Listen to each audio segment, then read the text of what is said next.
kalian sudah melaksanakan PAS di semester ganjil, dan alhamdulillah untuk nilai materi ekonomi kalian rata-rata nilainya di atas KKM. Luar biasa ya.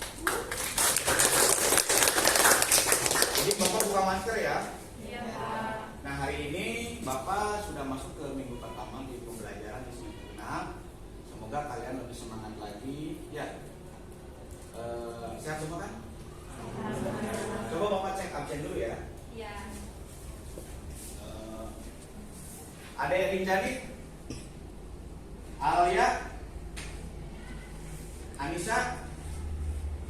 Ainun? Bintang? Kata? Dede Umi? Diva? Dina? Anjeli? Ya? Intan?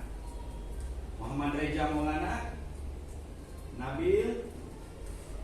Natasha? Najwa? Raisa? Eka? Ika? Ruben? Emma? Meida? Safira? Sri Rahayu? Tri Indah? Chelsea? Ya, itu semuanya hadir semua ya. Sebelum kita mulai pembelajaran, mohon ketua kelas untuk memimpin doa. Sebelum pelajaran dimulai, kita doa agama masing-masing dimulai.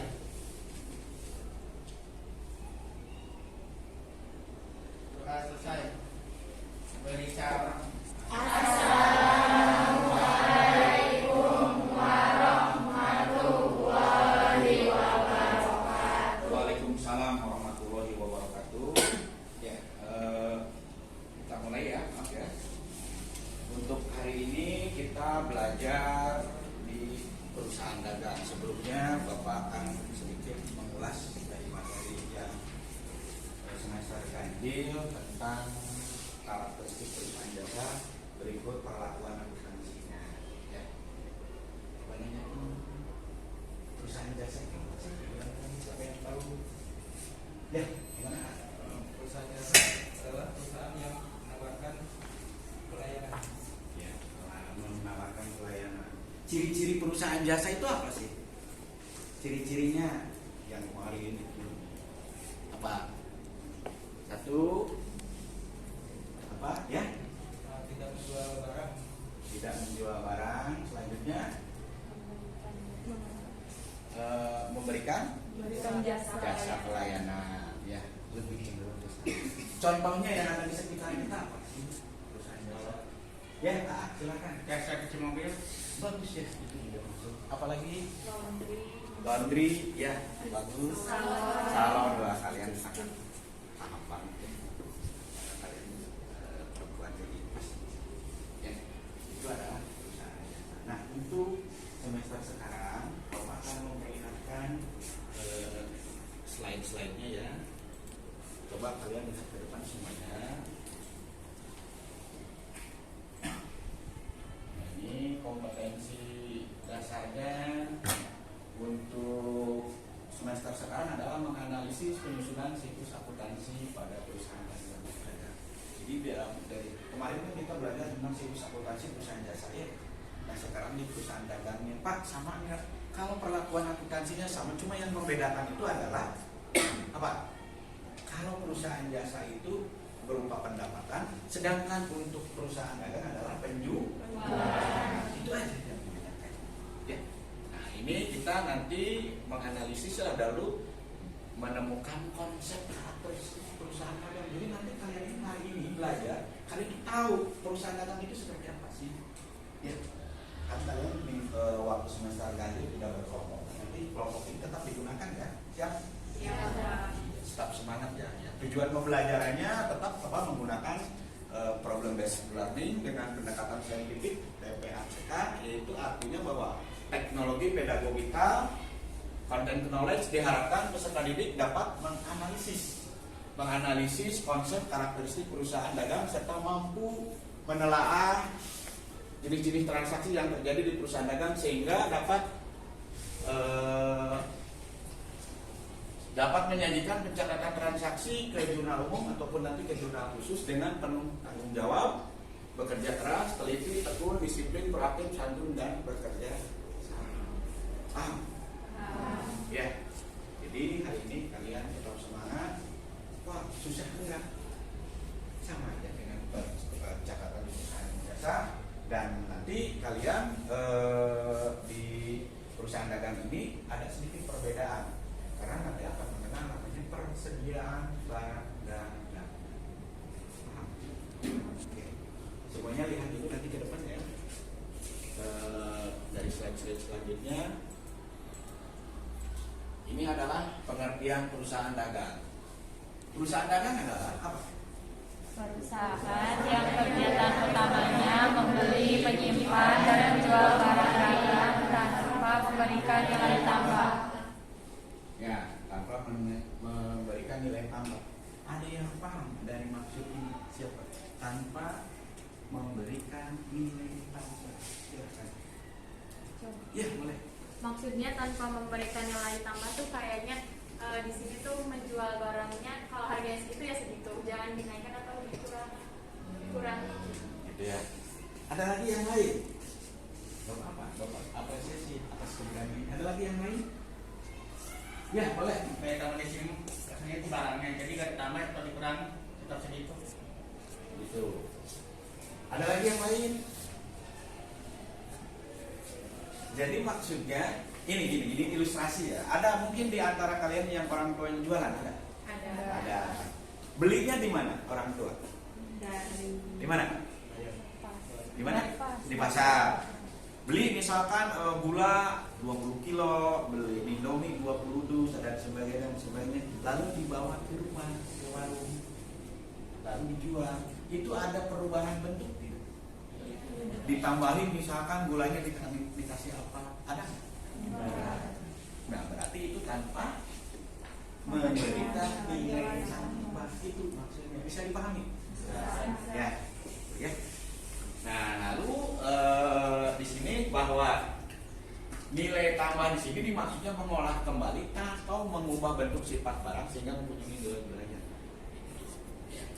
Paham? Itu pengertian akuntansi. Paham saya semuanya? Bagus ya.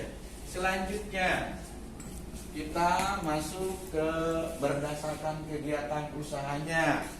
Nah, perusahaan itu ada 3. Yang pertama adalah perusahaan jasa, yang kedua adalah perusahaan dagang, dan yang ketiga adalah Perusahaan manufaktur. Coba kita lihat ya baik-baik. Ini perusahaan jasa itu apa sih? Perusahaan yang kegiatannya membuat jasa, lalu contohnya apa? Jasa hias, jasa servis, jasa jahit, jasa cukur. Selanjutnya perusahaan Dagang. Apa perusahaan dagang?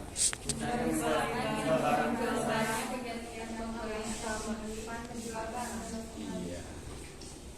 Coba lihat ya. Membeli barang, menjual barang ya. Contohnya adalah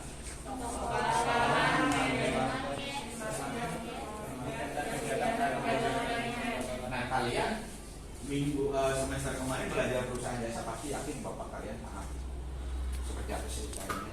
Nah, sekarang perusahaan dagang pun bapak sepintas kalian sudah memahami. Nanti yang ketiga adalah perusahaan manufaktur itu apa sih Pak? Coba lihat kegiatannya itu. Nah, ini pengertiannya nih, coba lihat dari depan ya semuanya ya. Yang kegiatannya mengolah dari bahan baku menjadi barang jadi apa contohnya? Iya. Yang di sekitar kalian apa? Yang sekitar kalian apa? Contohnya pabrik tahu boleh. Yang ada di sekitar Jatiwangi yang paling terkenal itu pabrik genteng. Itu juga manufaktur ya.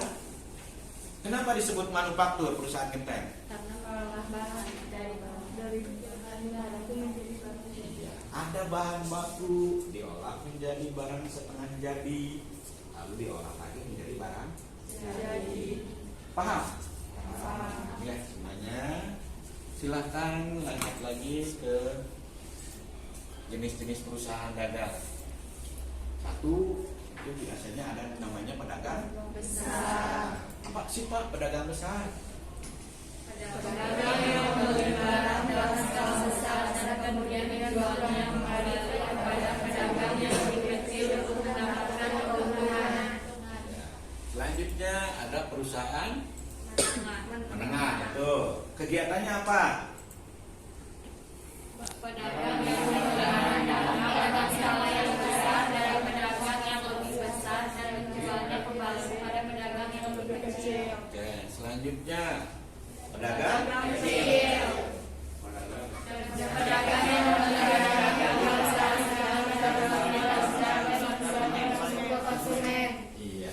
Oke, berarti kalian sudah mengetahui ya apa yang menjadi jenis-jenis perusahaan. Ada pedagang besar, ada pedagang menengah, ada pedagang kecil. Nah, tadi disimpulkan berdasarkan slide layar bahwa yang dimaksud dengan pedagang besar adalah perusahaan yang kegiatannya bisa mengimpor dan ekspor. Ya, biasanya perusahaannya perusahaan besar. Lalu pedagang menengah atau sedang apa? Biasanya dia membeli dalam partai besar ke pedagang besar, lalu kembali ke pedagang kecil. Sedangkan pedagang kecil apa sih? Ya, jadi kalian sudah paham kan jenis-jenis perusahaan dagang. Selanjutnya, kegiatan utamanya nih dibandingkan dengan perusahaan jasa, kegiatan utama pada perusahaan dagang apa sih? Ya, lalu kegiatan ini akan memunculkan apa? Pos keuangan atau akun. Lalu selanjutnya akan ada akun-akun apa? Kita beli barang, berarti ada akun pembelian. Lalu selanjutnya ada nanti itu juga bisa kita dibahas ya. Nanti di pertemuan sekarang kalian akan diberi secara umum bagaimana sih kita kalau membeli secara tunai, bagaimana jurnalnya, bagaimana pencatatannya ya. Lalu kita kalau membeli secara kredit ada syaratnya. Pernah nggak kalau kalian pernah beli di warung, kalau orang brujul itu biasanya nganjuk dulu, nanti bayarnya Sabtuan pas gajian. Sering dengan orang tua kayak gitu. Nah, berarti kan ada syarat. Ya, boleh nganjuk, tapi syaratnya tiap hari Sabtu bayar. Itu kan ada perjanjian kan? Ya, ngerti? Itu namanya syarat pembelian. Lalu selanjutnya ada akun-akun. Misalkan kita belinya banyak, karena belinya banyak dari pedagang besar, biasanya dapat apa? Diskon atau potongan. Lalu selanjutnya kalau ada barang yang rusak, kita bisa mengembalikan. Berarti semuanya paham ya. Lalu kita masuk lagi ke, nah nanti juga di dalam kegiatan aktivitas jual beli ada yang namanya biaya-biaya atau beban, atau bahasa aslinya apa? Expense. Ya. Oke, selanjutnya. Ya. Ini kegiatan menjual barang seperti apa yang tadi Bapak kemukakan. Sekarang adalah jenis-jenis perusahaan dagang yang berdasarkan produknya diberdayakan. Satu, Perusahaan dagang barang produksi. ya. Kan malam Bapak udah nge-share ya modul yang Bapak ini. Nah, ini Bapak hanya rangkuman dari modul yang kalian telah baca tadi malam. Ya. Termasuk barcode juga udah Bapak kasih ya. LKPD pun juga udah kalian miliki ya. Lalu ada perusahaan dagang dan barang dari. Kalau perusahaan barang produksi contohnya apa? Ya. Nah, yang ada di sekitar kita apa? Yang menjual seperti itu, yang sifat bahan untuk produksi. Depan kita tuh, depan saya. Bukan, cuma toko-toko jasa saya. Apa? Ada toko yang jualan itu Material. Betul. Ya, di sana itu ada toko bangunan, di sana itu menjual apa namanya? Untuk produksi. Selanjutnya adalah perusahaannya jadi. Kalau jadi banyak juga kita. Tadi ngelewatin apa? Asal. Ya. Banyak yang jual? Banyak. Apa yang dijual? Pakaian. Kayak ada sembako. Itu masuknya ke barang. Jadi Pak, sembako kok masuknya barang jadi, kan ada makanan kue dan sebagainya. Selanjutnya ini tugas kelompok. Ya, ini barcode-nya. Kalian kan seperti semester kemarin. Nah, di LKPD barcode ini ada. Silakan kalian berkelompok. Ya, berkelompok. Putar mejanya Pak.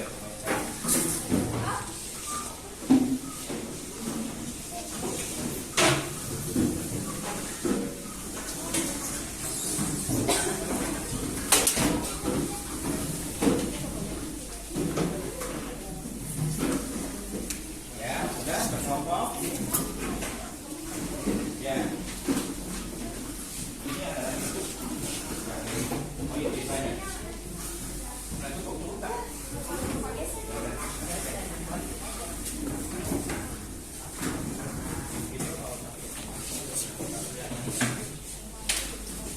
Oke, sudah terbentuk kelompoknya ya. Yang seperti kelompok semester 1 atau semester ganjil. Silakan HP-nya boleh dibuka sekarang. Ya, kalian buka QR code-nya. QR code-nya tersetor. Nah, lalu barcode tersebut ataupun QR code tersebut kalian pindai. Nanti di sana akan ada apa namanya? Tugas. Ya, silakan buka. Buka semuanya ya, Bang. Sudah dipindai? Ada yang bisa? Dipindai. Itu soal tentang pengetahuan. Sudah? Sudah bagus? Sudah? Oke. Ada apa di pindaian tersebut? Ada apa? Soal. Soalnya seperti apa? Kalian mengamati, menganalisis, dan menyimpulkan yang ada di sekitar rumah kalian yang berhubungan dengan perusahaan dagang dan jasa. Ya, jadi di perintah tersebut coba Anda amati perusahaan yang ada di daerah kalian. Ambillah 2 jenis contoh perusahaan yang bergerak di bidang jasanya, ambil 2, lalu di perusahaan dagangnya 2. Ya, ini Bapak dibuka dari inti dari QR code-nya ini. Nah, ini lalu perintah kalian sama dengan yang kalian tadi buka ya. Kalau di LKPD itu di halaman terakhir ya? Ya. Nah, apakah jenis produk yang dijual masing-masing perusahaan itu? Jasanya apa sih cenderungnya? Nah, nanti kalian explore, cari tahu apa sih yang dijual di perusahaan dagang jasa. Lalu yang perusahaan dagang yang tadi kalian pilih contohnya apa sih yang dijual? Siap? Lalu selanjutnya adalah bagaimana aktivitas yang dilakukan oleh perusahaan masing-masing. Jadi aktivitasnya apa? Kalau yang nomor 1 jenis ataupun produk yang dijual apa? Contohnya aja yang nomor 1 tadi kan udah disebutkan ini kalau perusahaan jasa, kalau perusahaan dagang udah tadi disebutkan 2. Nah, sekarang yang kedua adalah apa sih aktivitasnya?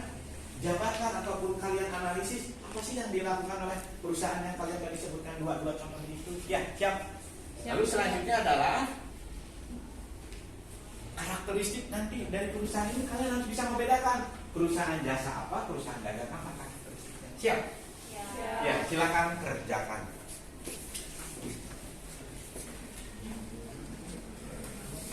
Boleh berdiskusi ya dengan kelompoknya.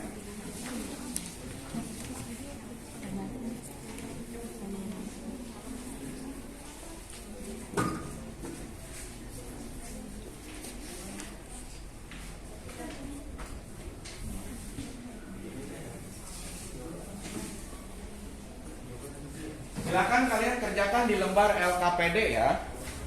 Silakan.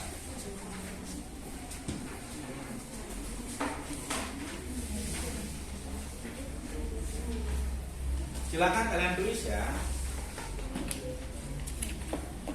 10 menit cukup nggak? Cukup ya?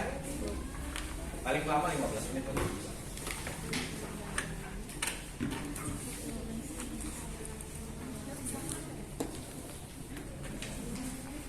Yang ada di sekitar kalian itu jangan terlalu tinggi lah. Kita yang penting kalian paham.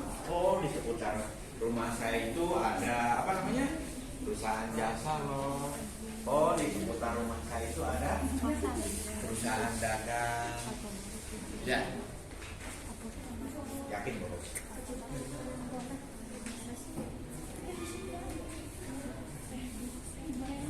Ada yang kesulitan dari pemahaman soal ini?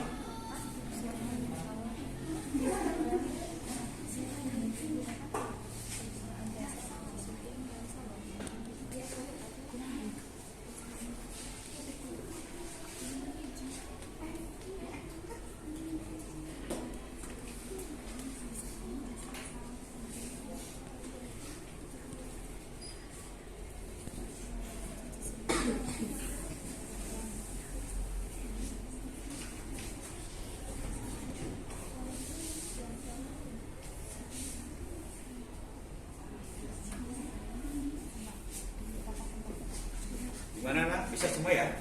Insya Allah ya.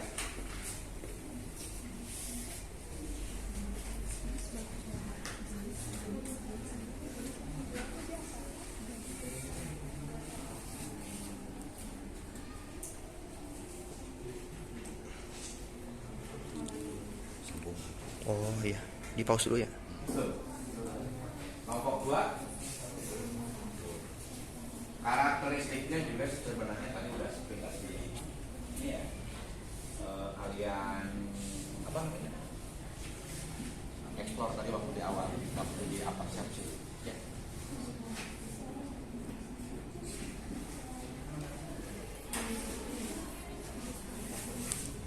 Bagian udah selesai ya, hampir selesai. Belum? Dikit lagi. Waktu tunggu ya.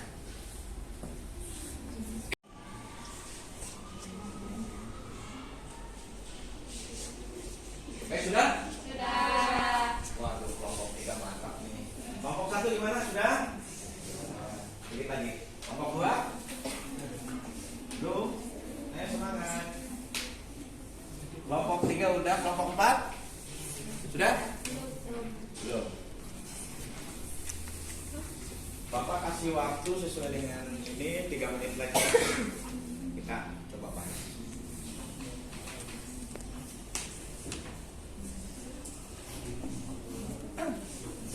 Nanti kalian masing-masing dari perwakilan kelompok berbicara ya hasil dari apa yang kalian kaji dari permasalahan yang Bapak tadi kasihkan lewat QR code.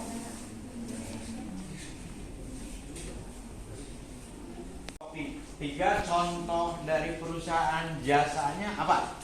Kalau perusahaan jasanya ada 2, salon sama steam motor. Di motor ya. Ya, kalau perusahaan dagangnya ada Alfamart sama toko sembako. Toko sembako yang ada di rumah dekat kalian. Iya. Oke, nomor 1 ya. Iya. Kelompok 1 gimana? Contohnya? Betul ya? Kelompok 1 Jasa pangkas rambut. Produk yang dijual itu pangkas rambut jasanya, terus perusahaan sembako. Di tawar saya itu sembako kebutuhan sehari-hari. oh gitu ya, berarti yang ada ya, berarti tukang pangkas rambut sama toko sembako. Ya. Ya. Kelompok 2 Perusahaan dasarnya ada 4, jasa angkutan umum, angkot, ojek dan lain-lain. ya, Salon, ya salon ada ya. lift motor, laundry. Kalau perusahaan dagangnya grosiran, pabrik tahu, Indomaret, Surya. Nanti bentar. Pabrik tahu itu tadi balik lagi manufaktur apa perusahaan dagang? Oh, ya, harus bisa membedakannya ya. Jadi antara manufaktur dagang dan jasa ini kalian harus bisa membedakan. Oke, bagus ya. Apa yang telah kalian kerjakan? Kelompok mana yang belum? 4, silakan kelompok 4. Perusahaan jasanya yaitu laundry. Laundry. Yang dagangnya jahit. Menjahit juga betul ya, itu perusahaan jasa. Apalagi untuk perusahaan dagangnya, kakak bapak mintanya 2 sih minimal, nggak apa-apa. Toko Jaya Abadi. Jaya Abadi itu toko apa? Dan Alfa Sembako. Sembako. Oh, gitu. Apa lagi sama apa? Alfamart. Oh, Alfamart ya, Alfamart udah ada di sekitar rumah kalian ya. Nah, oke. Selanjutnya, bagaimana aktivitas yang dilakukan oleh masing-masing perusahaan? Nah, dari yang tadi kalian sebutkan itu aktivitasnya apa? Dari kelompok 4 dulu. Tadi yang perusahaan jasanya apa? Memberikan Apa? pelayanan. Enggak, perusahaan jasanya apa tadi contohnya? Laundry. Laundry itu memberikan apa? Jasa apa? Membersihkan pelayanan pakaian. Pakaian, membersihkan pakaian. Terus apa lagi yang satunya jasanya? Menjahit. Menjahit. Apa yang ininya? Bisa menghasilkan pakaian. Ya, menghasilkan pakaian. Ya. Ya, selanjutnya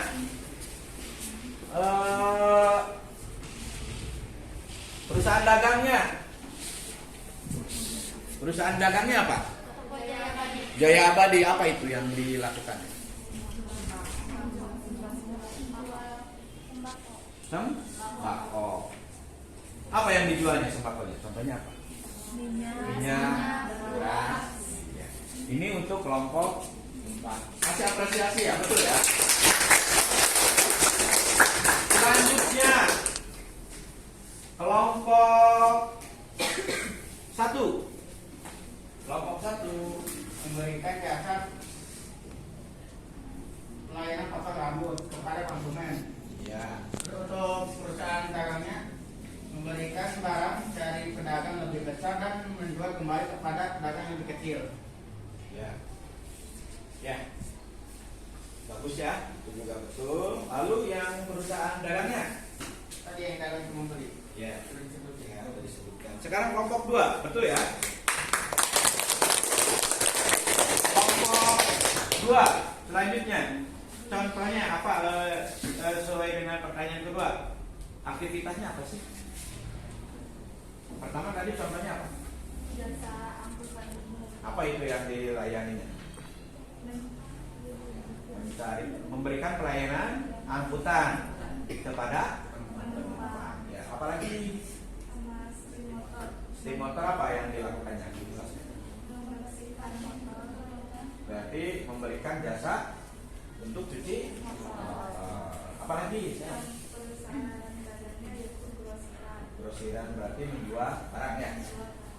Apalagi? Sama Apa? Indomaret. Indomaret itu menjual juga ya. Ya, betul juga ya. Selanjutnya kelompok 3.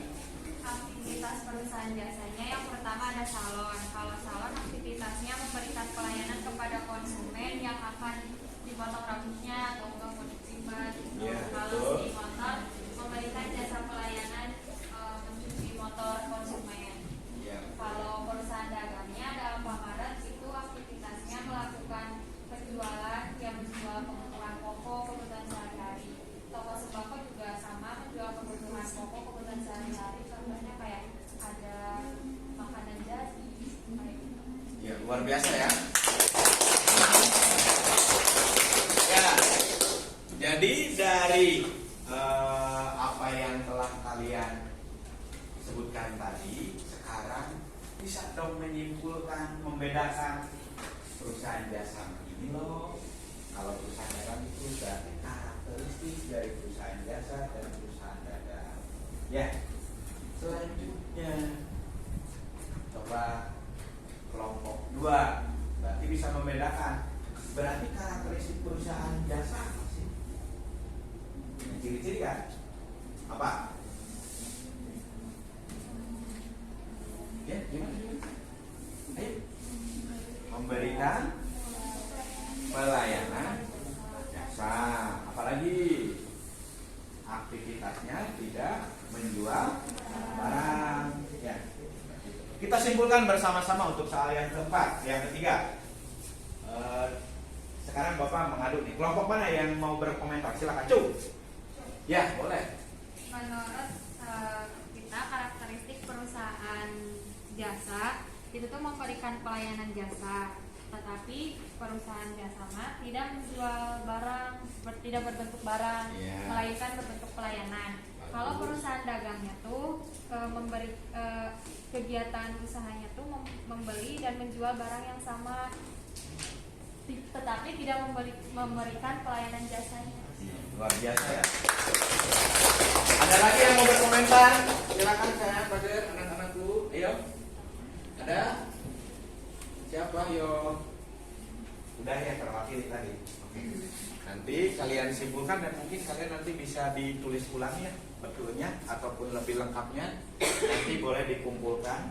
Selanjutnya kita lihat tayangan video lanjutan dari karakteristik ya. Coba lihat baik-baik semuanya ke depan.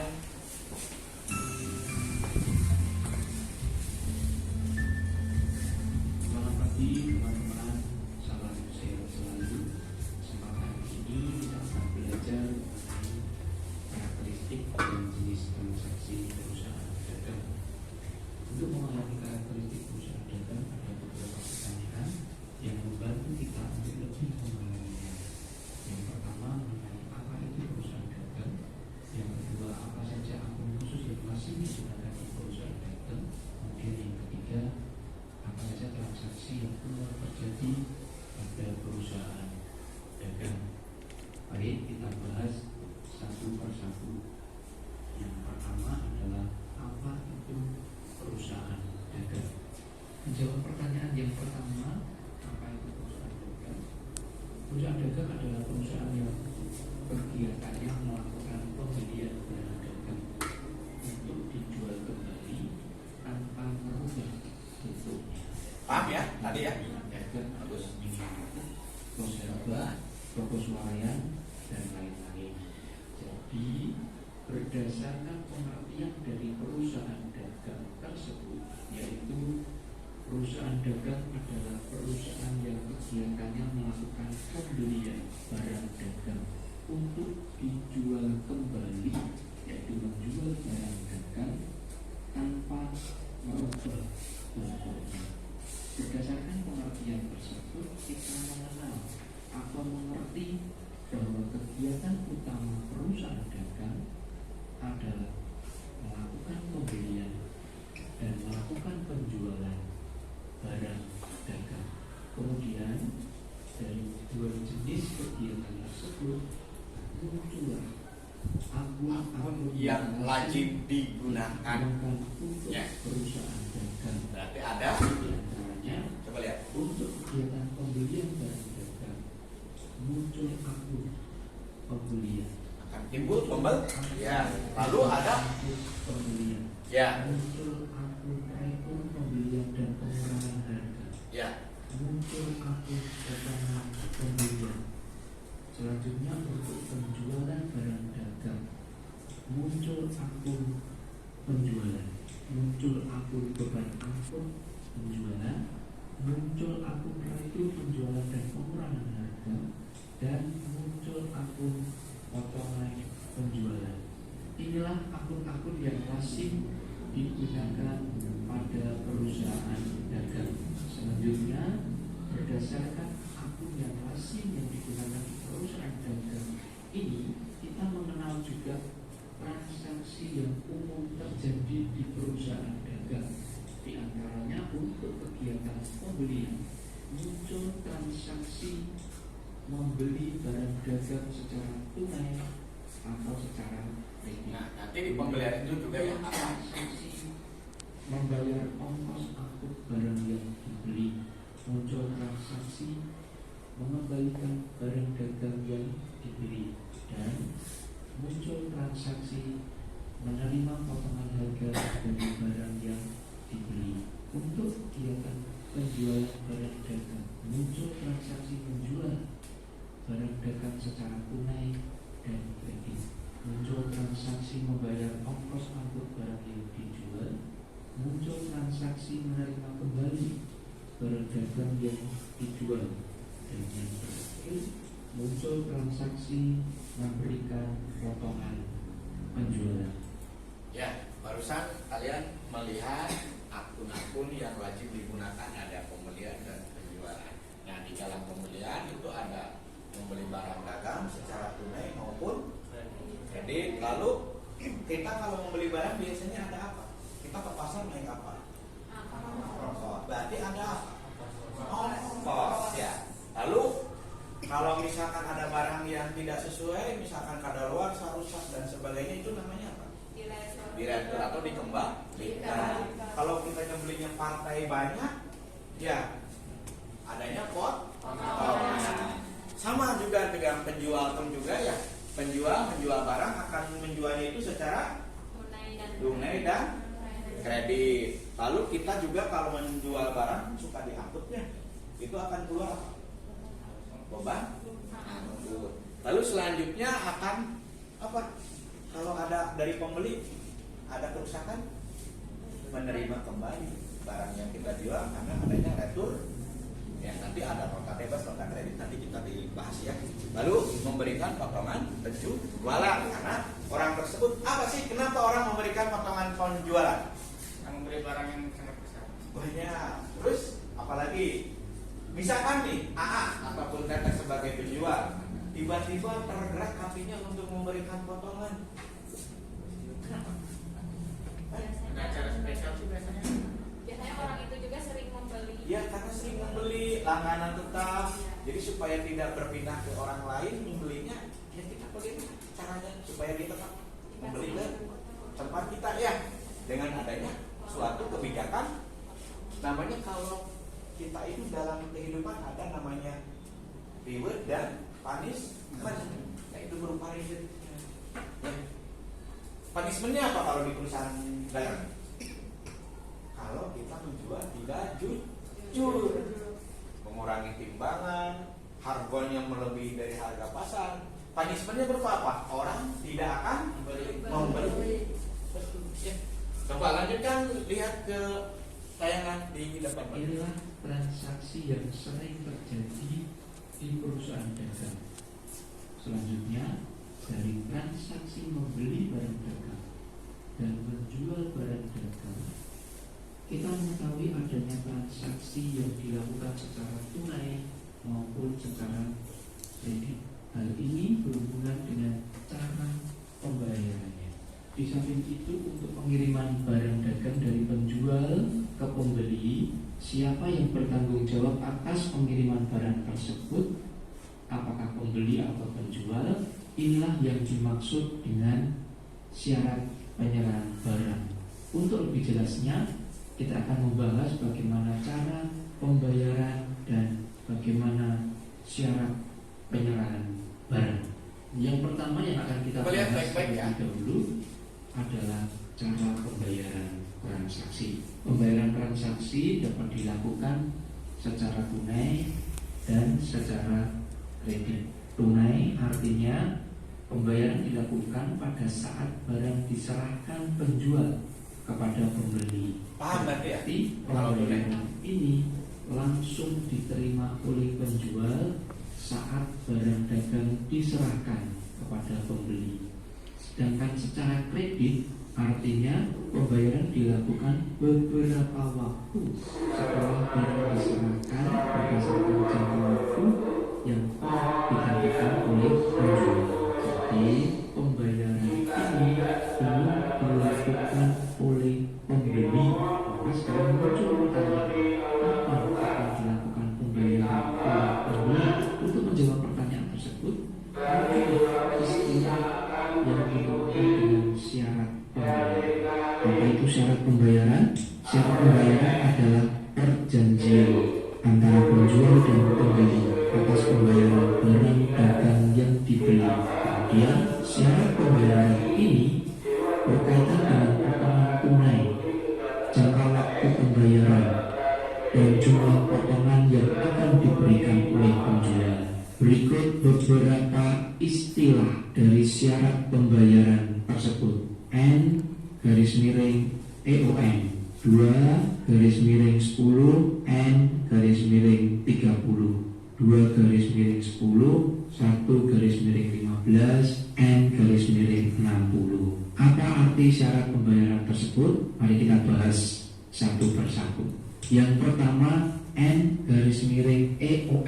Artinya N ini adalah jangka waktu pelunasannya kapan. EOM singkatan dari end of month. Artinya jangka waktu pelunasannya harus dilunasi akhir bulan ini. Baik, selanjutnya yang kedua, N/60. Sekali lagi, N adalah jangka waktu pelunasannya kapan. 60 ini adalah jangka waktunya. Berarti harus dilunasi 60 hari dari tanggal beli. Syarat pembayaran 1 dan syarat pembayaran 2 ini tidak ada potongannya. 1 dan 2 ini menjelaskan kapan harus dilunasi tanpa mendapatkan potongan. Selanjutnya kita akan membahas mengenai potongan yang akan diberikan oleh penjual. Kita bahas dari belakang dulu. N/30. Jangka waktu pelunasannya adalah 30 hari dari tanggal beli. 2/10. Artinya 2 itu adalah potongan yang akan diberikan oleh penjual, yaitu sebesar 2%. Kapan akan diberikan 2%? Jika pembeli melunasi 10 hari dari tanggal beli. Selanjutnya 2/10, 1/15, N/60. Nah, yang terakhir yang paling belakang dulu, N60. Jangka waktu pelunasannya yaitu 60 hari dari tanggal beli. Kemudian untuk 2/10 ini adalah penjual akan memberikan potongan 2% jika pembeli melunasi 10 hari dari tanggal beli. 1/15 artinya penjual akan memberikan potongan 1% jika dilunasi 15 hari dari tanggal beli. Selanjutnya kita akan membahas mengenai syarat penyerahan barang. Apa yang dimaksud dengan syarat penyerahan? Mundur dulu ke yang tadi ya. Nah ini semuanya paham? Paham? Paham? Jadi kalau N/EOM artinya boleh beli secara kredit tapi bayarnya kapan? N/60. Diulangi lagi ya. N/60 berarti paling telat berapa hari? Dari tanggal transaksi. Selanjutnya 2/10 N/30. Berarti nih Bapak misalkan penjual si A mau beli barang nilainya 10 juta misal, lalu ya oleh Bapak dikasih syarat boleh kamu beli dari Bapak nilainya besar nih 10 juta, tapi dengan syarat 2/10 N/30. Artinya bagaimana? Jangka waktu pelunasannya 30 hari dari tanggal beli. Terus Iya. kalau pelunasannya dilunasi 10 hari dari tanggal beli dapat potongan 2%. Iya. Ya. Ini kalimatnya tinggal diperbaiki aja ya. Jadi tanggal transaksinya atau batas akhir pembayaran adalah 30 hari dari tanggal transaksi. Misalkan hari ini tanggal berapa? 13. Kalau bulan 12 berapa hari? 31 kan? Berarti terakhir bayar kapan? Bulan di tahun 2023 kan? Januari tanggal 12. Betul, 30 hari kemudian. Berarti hari ini tanggal berapa? 13 ya? Berarti nanti di Januari tanggal 12. Kalau nggak percaya hitung aja mana? Ya. 13, 14, 15, 16, 17, 18, 19, 20, 21, 22, 23, 24, 25, 26, 27, 28, 29, 30, 31, 1, 2, 3, 4, 5, 6, 7, 8, 9, 10, 2. Jadi terakhir bayar ada tanggal 12 Januari 2023. Ya. Dan si A ini akan dapat potongan berapa? 2% Jika dia melunasinya 10 hari dari tanggal beli. ya melunasinya 10 hari dari tanggal transaksi, dia akan dapat bonus dari Bapak reward, penghargaan, karena dia bayarnya yang tadinya niatnya 30 hari, dia 10 hari dari tanggal transaksi dia bayar. Jadi berapa? 2%. Berarti kira-kira hari ini tanggal 13. Terakhir dapat potongan tanggal berapa? 23. Yang 1 hari kemudian. Ya, luar biasa ya. Selanjutnya, ini berarti kalian sudah paham ya. Kita lanjut ke tayangan. Akan memberikan potongan 1% jika dilunasi 15 hari dari tanggal beli. Selanjutnya kita akan membahas mengenai syarat penyerahan barang. Syarat Apa penyerahan yang dimaksud dengan syarat penyerahan barang? Syarat penyerahan barang dapat diartikan sebagai kesepakatan yang dibuat antara penjual dan pembeli. Mengenai apa? Mengenai tempat penyerahan atau pengiriman barang yang diperjualbelikan, dan kesepakatan bersama mengenai penyerahan tanggung jawab terhadap barang dagang dari penjual ke pembeli. Syarat penyerahan barang ini pada umumnya dibagi menjadi 2. Yang pertama adalah FOB shipping point, free on board shipping point, merupakan syarat penyerahan barang di mana biaya angkut barang, tanggung jawab dan resiko terhadap barang dagang dalam perjalanan dari gudang penjual menuju gudang pembeli ikut menjadi tanggung jawab pembeli. Ini adalah shipping point. Syarat penyerahan barang yang kedua adalah FOB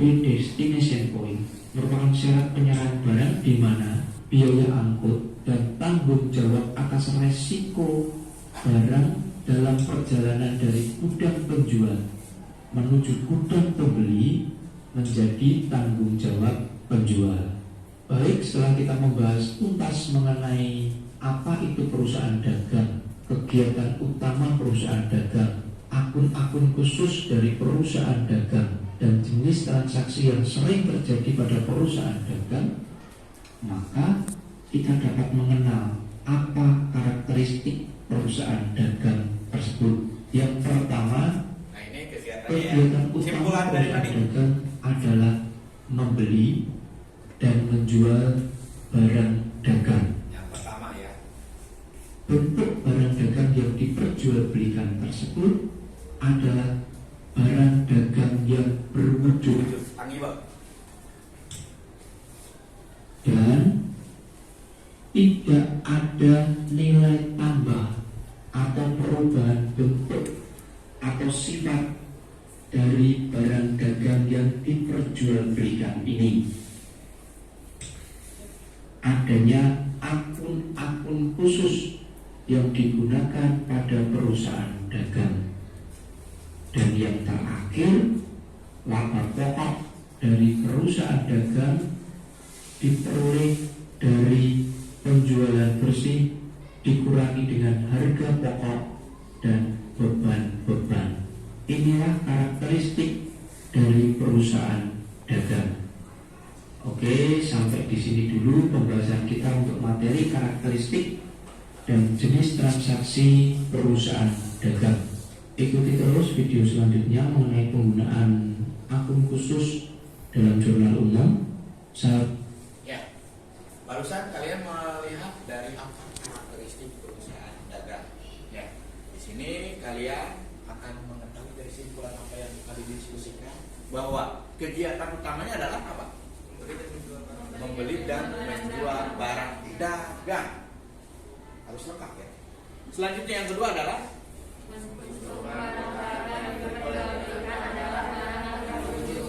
ya, berwujud ya. Ada yang tidak berwujud.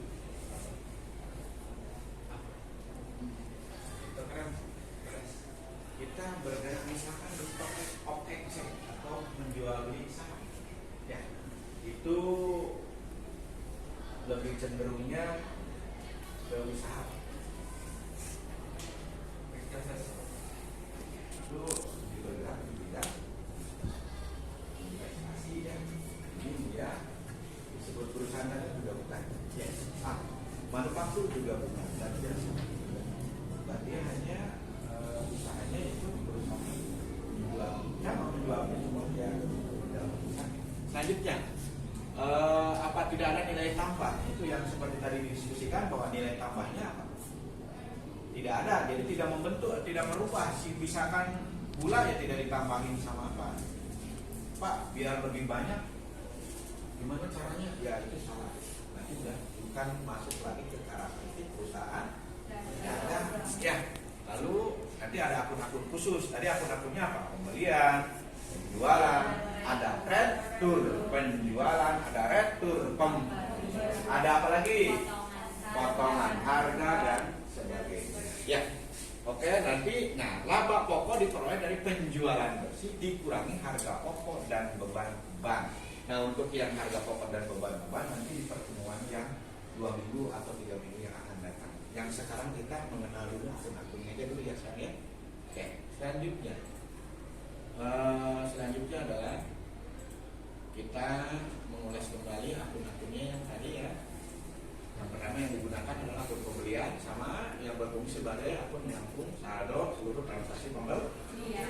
Ya, selanjutnya adalah akun kedua itu retur pembelian dan pengurangan harga digunakan untuk ya, selanjutnya saldo yang berkaitan dengan transaksi atau retur atau pengurangan harga tersebut ya. Ini akun dalam perusahaan dagang, akun selanjutnya tadi kan pembelian, sekarang kita beban angkut ya. Ini mempunyai berfungsi sebagai akun yang menanggung semua beban angkut untuk pembelian, namanya beban angkut pembelian. Akun berikutnya adalah akun penjualan ya, berfungsi mencatat semua transaksi penjualan tunai maupun kredit. Lalu selanjutnya adalah potongan. Selanjutnya jenis-jenis transaksi perusahaan dagang. 1. Pembelian barang dagangan. Ya. Jenis transaksi yang pertama adalah pembelian barang dagangan sesuai namanya ya. Transaksi ini terjadi karena adanya pembelian produk dari pihak penyedia barang seperti toko, perorangan maupun perusahaan dan membuat purchase order. Purchase apa itu purchase? Pembelian atau order pembeliannya. Selanjutnya transaksi pembelian barang dibagi menjadi 2 jenis yaitu tunai dan kredit tadi ya yang video kalian saksikan. Selanjutnya adalah retur pembelian dan pengurangan harga. Kita ulas lagi ya dari video tadi. Transaksi retur pembelian dan pengurangan harga adalah transaksi yang terjadi karena pengambilan produk ke perusahaan. Penyebabnya apa? Rusak, tidak sesuai dengan yang diinginkan, cacat, dan umurnya ya. Transaksi perusahaan itu biasanya ada retur penjualan dan pengurangan harga itu sama hampir dengan retur pembelian. Kalau retur penjualan itu kita menerima barang dari pembeli, kalau retur pembelian adalah pengajuan dari pembeli kepada penjual bahwa barangnya rusak. Ya, paham yang ini mengenai retur? Atau perlu disimulasikan? Tidak perlu. Ya. Oke, jadi pihaknya ini ya. Lalu adanya potongan penjualan dan pembelian. Tadi di awal kita udah membahas ya, mengenai potongan penjualan dan pembelian, bahwa potongan akan terjadi bila belinya jumlah yang banyak, dia selalu tepat waktu membayar, lalu apa lagi? Pelanggan tetap ya. Selanjutnya ini pengertiannya dalam perusahaan dagang yang selanjutnya adalah sebutnya transaksi ini ketika perusahaan atau pihak penjual memberikan diskon atau potongan harga produk yang dijual kepada konsumen yang melunasi utang mereka berdasarkan waktu yang sudah disepakati. Ini beban pembelian dan penjualan. Ini jenis-jenis bebannya. Beban itu apa sih? Beban itu apa? Beban itu apa? Sesuatu yang dikeluarkan untuk aktivitas atau kegiatan ya dari perusahaan yang kita jalankan. Misalkan kita mau membeli barang dagangan ini ke pasar, berarti ada yang di pasar, tenaga. Terus kita bayar apa? Ongkos apa? Kendaraan, angkut. Itu kan ada yang dikeluarkan kan? Itu namanya beban. Lalu itu namanya beban, keamanan dan lain-lain. Lalu kita juga punya suka sering ditelepon oleh konsumen ataupun grosir ya. Kan berarti kita harus membeli apa? Kuota ya, pulsa ya. Itu oke ya, berarti itu. Selanjutnya beban.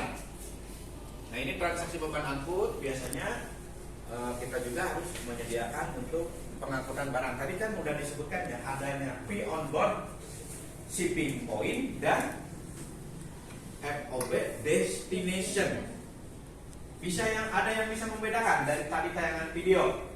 FOB shipping point itu siapa yang menanggung? Itu yang menanggungnya yang pembeli. Kalau Iya. destination yang menanggungnya yang menjual. Gimana? Betul atau salah? Betul ya, berdasarkan tadi yang kalian lihat di video, dan betul secara teori bahwa FOB atau P on board yang bebas angkut itu yang pertama adalah FOB shipping point, berarti apa? Bebannya Masih tanggung. dari mulai mana? Dari mulai gudang penjual sampai gudang perusahaan pembeli, Iya. biayanya ditanggung oleh pembeli. Luar biasa ya. Selanjutnya sebenarnya banyak kan tentang ongkos angkut. Ada lagi yang setengah-setengah, ada yang ini ya. Kita mengenal dua aja ya. FOB destination, siapa yang tahu FOB destination? Tadi FOB shipping point, sekarang destination itu siapa? Coba dong yang lain. Oke. Nah. Ya, tadi kan sudah bilang. Ya. FOB destination itu Yang ditanggung penjual. ya, nah gimana? Yang ditanggung penjual. Beban angkutnya ditanggung penjual, berarti artinya bahwa dari mulai gudang penjual sampai dengan ke tempat pembeli itu ongkos angkutnya ditanggung oleh penjual. Betul ya. Selanjutnya ini tentang ya, ini teori-teorinya seperti yang tadi kalian lihat ya. Nah, ini persediaan barang dagangan. Berarti persediaan barang dagangan adalah barang yang sudah dibeli. Nah ini yang paling sulit dalam materi perusahaan dagang itu adalah di persediaan barang dagangan. Karena kan kalian mengenal nanti kemudian hari itu apa? Adanya dua pencatatan, yaitu perpetual dan periodik. Pak, apa sih perpetual? Apa sih periodik? Kalau sekarang dibuka kalian pasti takut. Wow, susah banget nih aplikasi. Sekarang kita sedikit-sedikit. Karena nanti yang membedakan adalah perlakuan akunnya. Kalau di sedikit buka ya. Kalau di perpetual, nama akunnya adalah persediaan barang dagangan. Tetapi kalau di periodik bukan persediaan, tapi pembelian dan penjualan. Orang pengusaha ataupun seorang yang bergerak di usaha dagang wajib mengetahui berapa jumlah persediaan barang dagangannya. Kenapa? Kenapa? Kalau kita tidak tahu bahwa barang itu berapa jumlahnya, akan bahayanya apa? Tahu nilainya? Kita tidak tahu nilai dan aset kita tidak tahu. Uang kita yang telah diinvestasikan ataupun aset yang kita miliki di perusahaan dagang itu berapa kan kita jadi gelap. Tetapi dengan perhitungan, dengan penataan yang baik, yang tumpukannya betul. Nanti kan misalkan satu dus, misalkan maaf ya, mie kan satu dus isinya 40. Kalau berarti ada 5 tumpuk berarti ada berapa ratus? Atau misalkan satu mie satu dusnya isinya harganya 90.000, berarti kalau ada 5 tumpuk berarti berapa? Ada 450.000 itu. Lalu gulanya ada berapa karung, berapa kilo? Tujuannya sih memudahkan dalam pencatatan. Nah, ya. Selanjutnya, persediaan barang dagangan salah satu yang krusial karena mungkin informasi tersebut dimonitor dengan sangat ketat menggunakan aplikasi stok barang. Kalian mungkin pernah melihat belanja di apotek, pernah? Jadi biasanya dia akan kita beli atau di apa? Ya, betul? Lalu di oleh kasir apa? Jenis barang kan? Lalu dengan aplikasi secara otomatis persediaan barang, jika kita di Alfa tersebut ada yang beli, maka akan ada pengeluaran barang. Berarti persediaan barang akan berkurang. kurang di gudang ataupun di toko. Kalau ada datang mobil yang ngedrop barang, berarti akan ditambahkan oleh petugas menjadi menambah barang. Jadi kita tetap tahu pergerakan barang tersebut, berapa jumlahnya, berapa ini. Ya, Pak. Selanjutnya adalah pembayaran utang. Pembayaran utang juga salah satu jenis transaksi yang ada dalam perusahaan dagang. Tadi kan kita membeli secara kredit, berarti kita harus membayar. Lalu kita penjual akan menerima apa? Menerima uang, yaitu berupa pembayaran dari pembeli yang melakukan secara kredit. Ya, oke. Ini lihat ke depan, pada umumnya perusahaan memiliki hutang karena membeli barang dari secara kredit. Jika sebuah perusahaan memiliki hutang, maka sebaiknya melunasi hutang tersebut sesuai dengan perjanjian yang telah disepakati. Kalau misalkan 2/10 N/30 sama, akhirnya mungkin Raihan akan apa?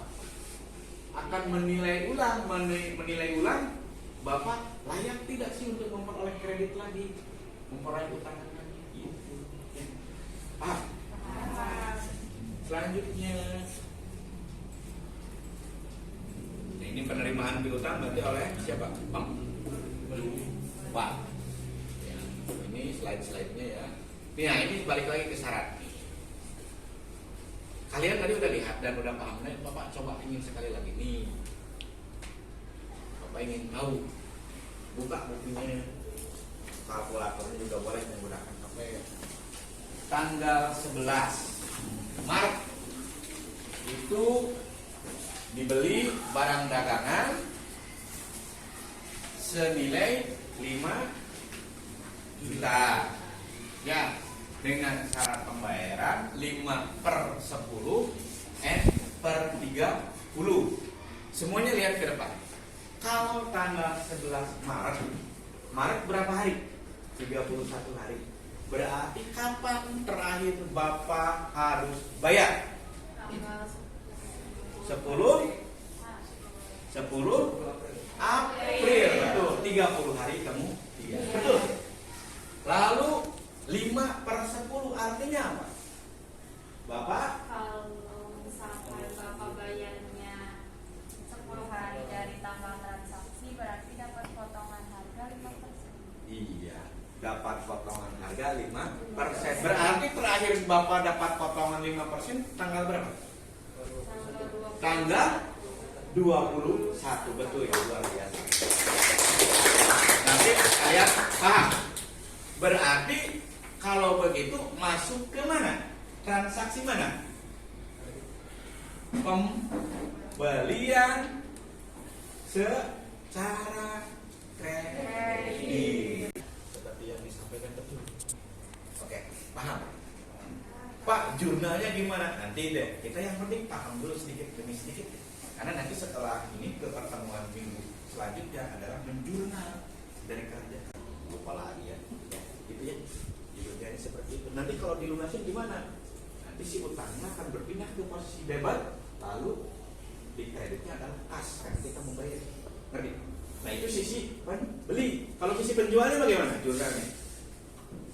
Timbul, kita menjual secara kredit timbul piutang. Transaksi jumlah harinya 30 hari, maka jatuh temponya akan sama dengan tanggal transaksi tersebut. Ngerti?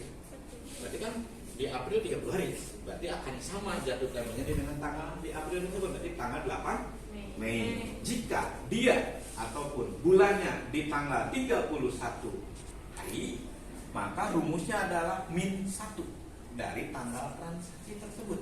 Itu rumusnya. Pak, berarti kalau tadi kan soal yang pertama adalah tanggal berapa? Tanggal 10-11 Maretnya. Berarti nanti kapan terakhir bayarnya? Oke. Nah, sekarang coba analisis. Lihat semuanya ke depan, Pak Gen. Dari QR code yang ada di depan. Balik lagi ke LKPD sesuai dengan kelompoknya masing-masing. Ini tugasnya adalah menganalisis dari bukti-bukti transaksi dari yang QR code-nya aktifkan QR code ininya ya, pindai udah. Coba pindai. Di keterampilan di AKPD ada. Itu barcode-nya atau QR code-nya ada di akhir. Yang udah Bapak bagikan.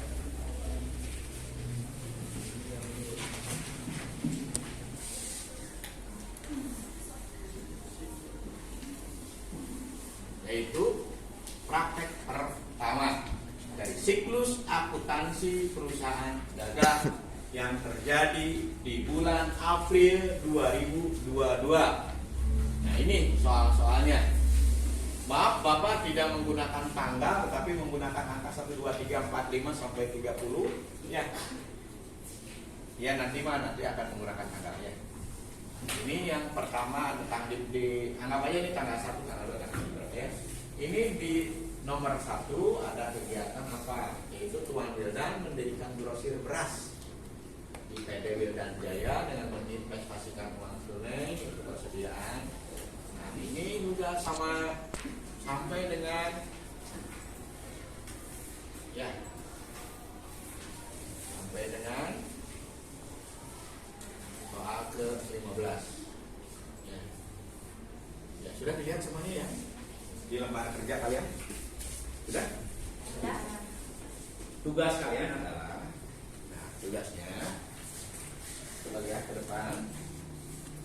Ini kita yang simpel dulu ya, menganalisis yang mudah dulu.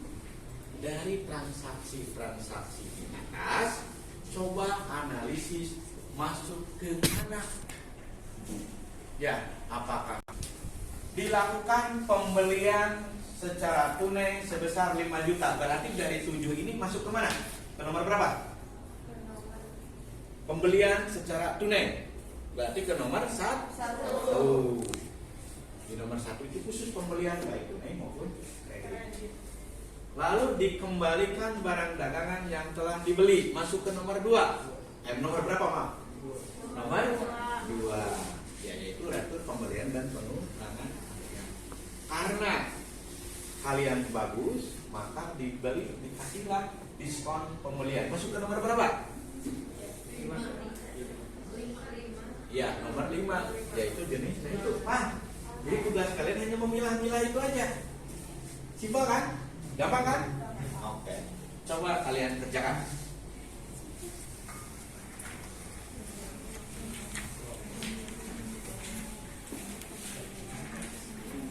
Mau kelompoknya siap? Soal yang pertama dulu. Ya.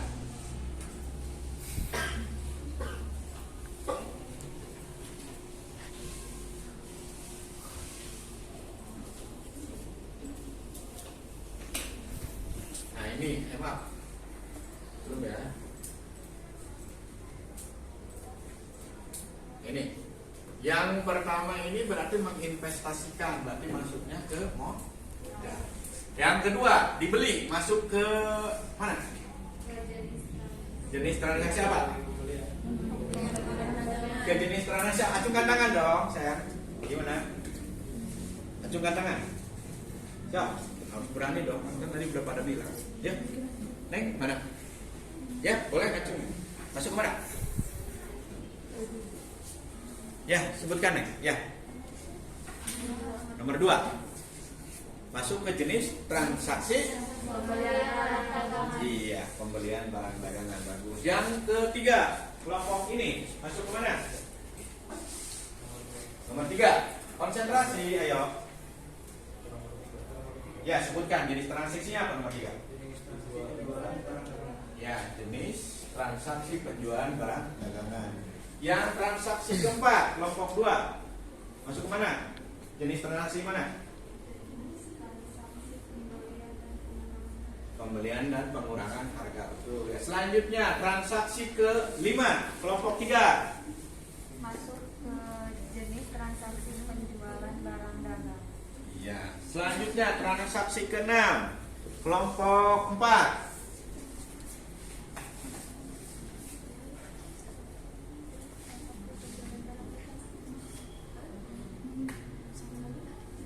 Masuk ke jenis transaksi penjualan barang dagangan. Ya, semuanya sekarang semua kelompok boleh saling berbicara ya. Selanjutnya transaksi ke-7 masuk ke maaf ke-6 dulu. Ke-6 masuk ke mana? Jadi transaksi penjualan barang dagangan. Iya, betul. Yang ke-7. Ini transaksi penjualan barang dagangan. Ya, bagus. Yang ke-8. Jenis Ini transaksi transaksi pembelian pembelian barang dagangan. Yang ke-9, betul ya. Diterima pembayaran nih. Tadi Bapak udah diralat. Berarti masuknya ke iya. Lalu selanjutnya yang ini transaksi ke 11. Iya. Kita Bapak akan istilahnya itu mengapresiasi ataupun mengulas kembali dari materi ya. Berarti kalian sudah bisa membedakan ya mana yang namanya perusahaan dagang dan perusahaan jasa ataupun manufaktur. Kalau perusahaan jasa apa yo tadi aktivitasnya? Tidak menjual barang. Kalau perusahaan dagang Menjual barang. barang dagangan. Kalau perusahaan manufaktur Mengolah bahan. mengolah bahan menjadi barang siap jadi ataupun barang jadi. Nah, lalu ada syarat-syarat juga ya. Ada syarat pembelian. Kalau tunai ada syarat tidak? Tidak ya. Kalau tunai langsung. Tapi kalau misalkan kita melakukan pembelian secara kredit, maka akan ada syarat merupakan kesepakatan antara pembeli dan penjual. Ya. Sebelum diakhiri ada yang bertanya? Gimana saya? Ada? Apa nih? Ada yang ditanyakan? Cukup? Ya. Nah, nanti ada tugas. Kalian lihat di LKPD ada QR code-nya. Kalaupun ada yang bermasalah dengan QR code atau tidak bisa memindai, Bapak juga udah mempersiapkan soal di lembar LKPD yang terakhir. Ya. Nanti kalian kerjakan di rumah. Pertemuan selanjutnya kita bahas dan akan ada penilaian. Ya. Paham?